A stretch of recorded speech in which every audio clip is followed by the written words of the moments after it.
மகாபாரதத்தில் உள்ள விதுர நீதியில் பல விஷயங்கள் சொல்லப்பட்டுள்ளன. விதுர நீதி திருதர்ஷனுக்காக விதுரர் சொன்னதாகும். விதுரர் மகா ஞானி. அவர் தர்மத்தின் அம்சம் ஆவார். உபதேசங்கள் தர பலர் இருந்தாலும் உபதேசங்களை உபதேசிப்பவர்கள் முதலில் பின்பற்ற மாட்டார்கள். ஆனால் விதுரர் அப்படி இல்லை. அவர் பின்பற்றியதையே உபதேசித்துள்ளார். மகாபாரதத்தில் விதுரரும் சஞ்சனம் பல உபதேசங்களை தந்துள்ளனர். அவற்றை நாம் முதலில் தெரிந்து கொண்டு பிறகு பின்பற்ற முயற்சிக்கலாம். விதுர நீதியை பின்பற்ற நாம் சத்துவ குணம் உடையவராக இருக்க வேண்டும்.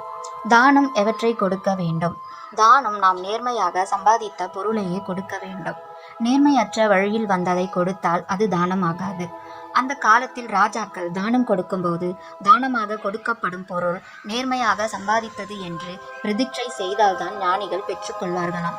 எனவே தானம் கொடுக்கும் பொருள் நேர்மையாக சம்பாதித்ததாக இருக்க வேண்டும். அடுத்து, தானம் கொடுத்த பின் அந்த பொருள் நமது இல்லை என்ற எண்ணம் வந்துவிட வேண்டும். அந்த பொருள் மீது நாம் உரிமை கூறக்கூடாது. கோவிலுக்கு ஒரு விளக்கை போட்டுவிட்டு அதில் இன்னார் உபயம் என்று எழுதுவது விதுரர் நிதிப்படி தானமாகாது. நாம் எந்த நோக்கத்தில் ஒரு காரியம் செய்கிறோமோ அந்த நோக்கம்தான் நிறைவேறும். உதாரணத்திற்கு, நாம் நமது பெருமைக்காக தானம் கொடுத்தால் பெருமை நிச்சயம் கிட்டும். ஆனால் தானம் கொடுத்ததற்கான புண்ணியம் கிடைக்காது. தான் ஒருவனுக்கு ஒரு பொருளை கொடுத்துவிட்டு அதை நான் தான் கொடுத்தேன் என்று சொல்லிக் கொள்பவனுக்கு நரகம்தான் கிட்டும் என்று ஏற்கனவே விதுரர் கூறுகிறார்.